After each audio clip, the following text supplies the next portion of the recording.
¿Alguna vez te imaginaste vivir en la misma época que un prócer argentino y poder seguir paso a paso su gesta? Aquellos que tenemos más de 30 años fuimos contemporáneos a uno, pero casi ni nos dimos cuenta. Porque hace 20 años despedíamos para siempre al último prócer argentino que tuvimos hasta hoy, el doctor René Favaloro. Hoy ya deberíamos tener un billete con su cara. Fue un personaje muy particular, a tal punto que varios candidatos a la presidencia lo quisieron tener como compañero de fórmula. 4 presidentes le ofrecieron el cargo de ministro de Salud, entre ellos presidentes de la dictadura militar, pero jamás aceptó el cargo. Una pequeña anécdota antes de comenzar a conocer su vida.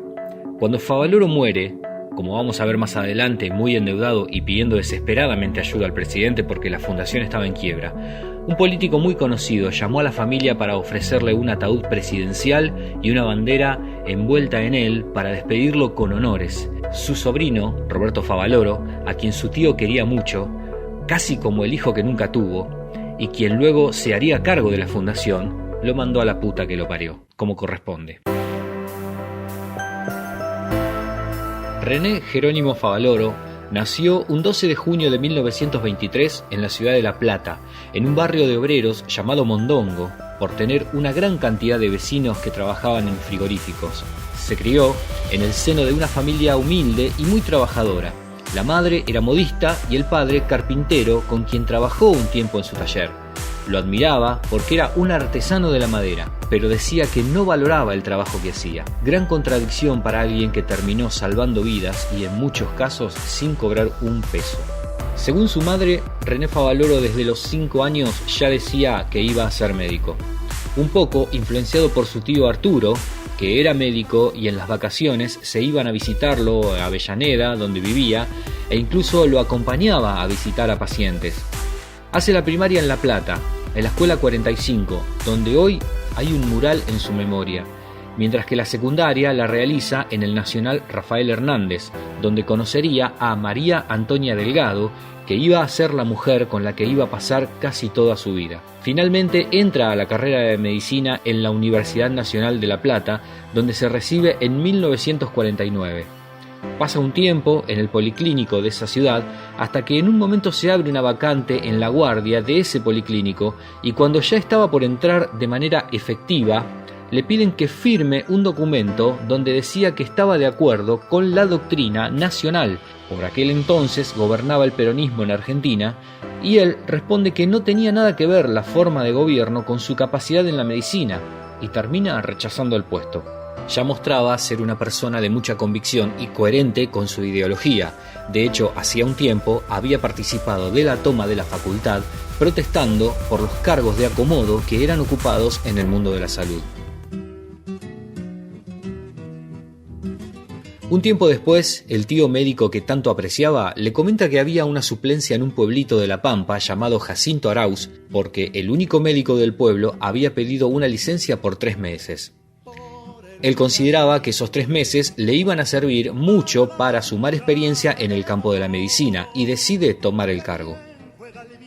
Esos 3 meses se transformaron en 12 años. Allí se consideró un curandero con título, pasando horas en los ranchos ayudando a la gente, enseñándole a las matronas, que eran las que atendían los partos, a evitar infecciones. También funda un centro asistencial y revoluciona la salud del pueblo. En ese centro se atiende traumatología, obstetricia y cirugías pequeñas. Llega a un acuerdo con las matronas y las curanderas del pueblo que, en lugar de prohibirles que sigan atendiendo los partos, lo podían hacer pero con el previo control suyo de las futuras madres hasta unos días antes del parto. De esta manera logró bajar la mortalidad infantil a 0. Y todo esto antes de cumplirse los 3 meses. Posteriormente crearía un banco de sangre en base a los pobladores de Jacinto Arauz, donde estaban catalogados por grupo y factor, y previamente a una operación llamaba a los que tenían el mismo grupo de sangre para que estén atentos por si los podía llegar a necesitar.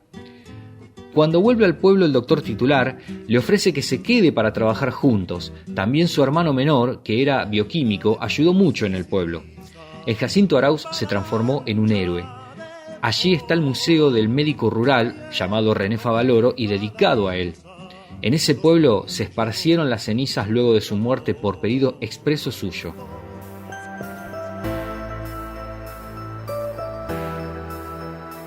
Ya casado con María Antonia, comenzaría a informarse sobre intervenciones cardiovasculares y comenzó a sentir que su trabajo ya estaba cumplido en Jacinto Arauz y que estaba para dar un paso más en su carrera.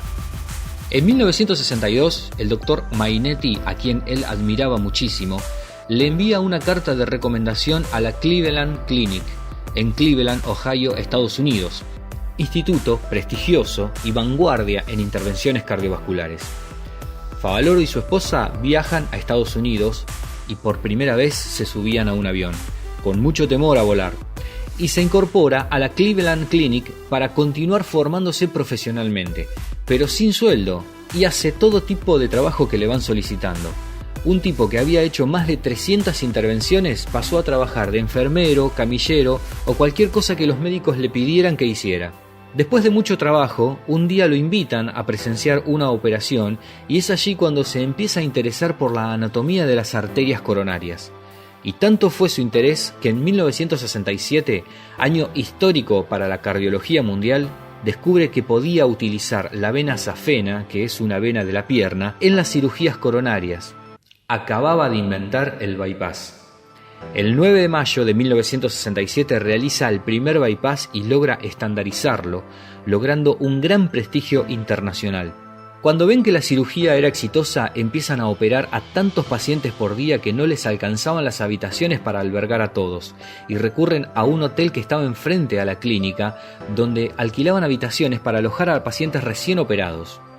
Se cuenta que una vez el director de la clínica, viendo el éxito de la cirugía coronaria, le consulta a Favaloro si le parecía bien construir un nuevo piso en la clínica para incorporar 50 camas. Y él responde: ¿un piso más? Compren el hotel de enfrente.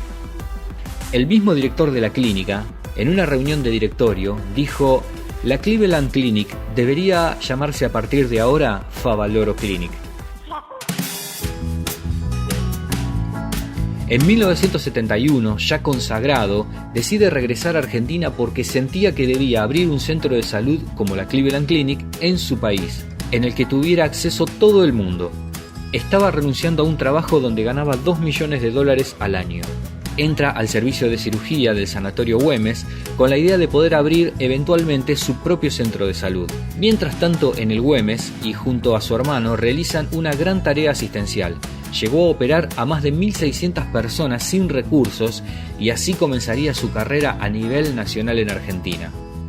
En 1975 crea la Fundación Favaloro y en 1978 un centro de investigación, todo financiado con su propio dinero. Siempre fue muy crítico con el sistema de salud en Argentina y cada vez que pudo declararlo en público lo hizo. Pero en 1973 hace una declaración muy fuerte sobre el sistema de salud en el país, y recordemos que en el 73 era época de la AAA. Cuando vuelve a su casa, ve en la puerta un Falcon y un Fairlane estacionados.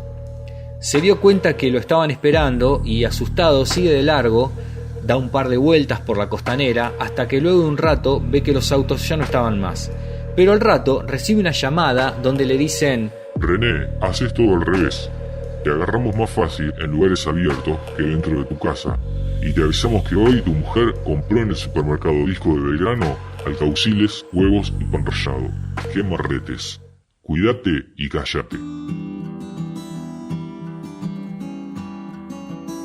Con el paso de los años, veía que sus colegas se llenaban de plata y se movían en autos importados, mientras que él andaba en un Renault 12 y operaba a los pobres de manera gratuita.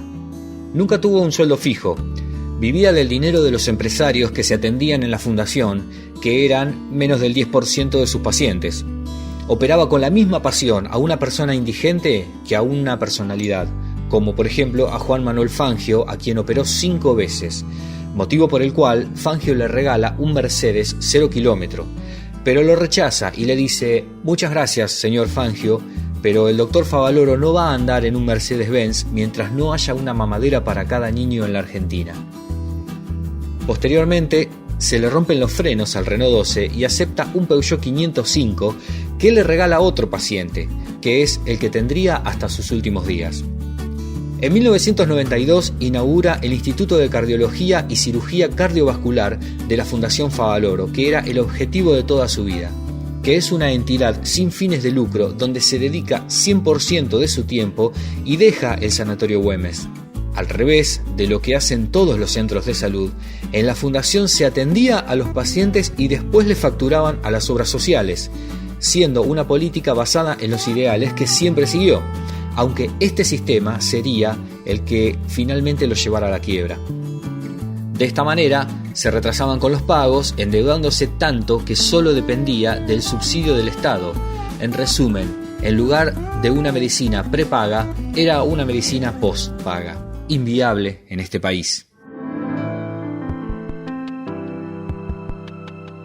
Durante los años 90, Favaloro vive preocupado y decepcionado por el mundo materialista que lleva a la sociedad y por la falta de solidaridad con los que menos tenían. Y en muchas conferencias, charlas y congresos hizo alusión a esto. En el 98, ya cerca del final, comienza la etapa de mayor endeudamiento. Las obras sociales le ofrecen empezar a pagarle la deuda que tienen con la fundación si él les quita un 10% en forma de retorno. En 1999 el gobierno de la Rúa le quita el subsidio que le daba al Estado, que era 1/3 de lo que mantenía en funcionamiento la fundación, y para colmo ese mismo año muere su esposa. Meses después comenzaría una relación con su secretaria, incluso con proyecto de casamiento, pero la depresión ya estaba haciendo su trabajo. Para el 2000 la fundación ya debía 18 millones de pesos. El doctor le manda una carta a un editor del diario La Nación donde dice: «Estoy pasando por uno de los momentos más difíciles de mi vida. La fundación tiene graves problemas financieros. En este último tiempo me he convertido en un mendigo. Mi tarea será golpear puertas hasta conseguir la ayuda que me permita continuar». Pero este editor recién publica la carta después de la muerte de Favaloro. En una carta que le manda al presidente de la Rúa, carta que recibe 2 días después de su muerte, decía: «Estimado Fernando, te escribo estas líneas porque nuestra fundación está al borde de la quiebra. Necesitamos cerca de 6 millones de pesos y no tengo conexiones con el empresariado argentino. Te escribo desde la desesperación. Nunca en mi vida estuve tan deprimido». Uno de los principales deudores de la fundación era el PAMI, donde se descubrió que una gran cantidad de facturas entre el 93 y el 95 no figuraban en los libros contables.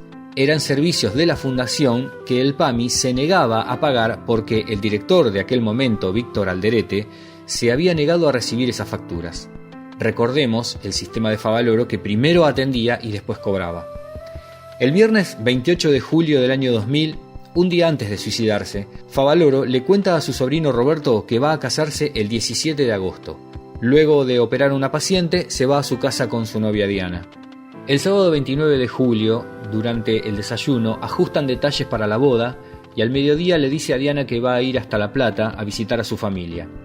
Y a la tarde, un rato antes de morir, se pone su pijama y deja 7 sobres blancos sobre la mesa del comedor. Una para su novia Diana y otras a nombres de sobrinos, amigos de la infancia y autoridades competentes. Competentes entre comillas. Y hasta para su propia empleada doméstica, que se ocupa de dejarle una carta de recomendación para que no se quedara sin trabajo. Se encierra en el baño y aprieta el gatillo del revólver calibre 38 que nadie sabía que tenía, y la bala le perfora el corazón. Nada más simbólico, sin dudas. Lo que queda claro es que a Favaloro no lo mató una bala, sino la corrupción. Para cerrar este informe, reproduzco las palabras de la carta que le deja a su familia, que dice: «El cirujano vive con la muerte. Es su compañera inseparable. Con ella me voy de la mano. Estoy tranquilo.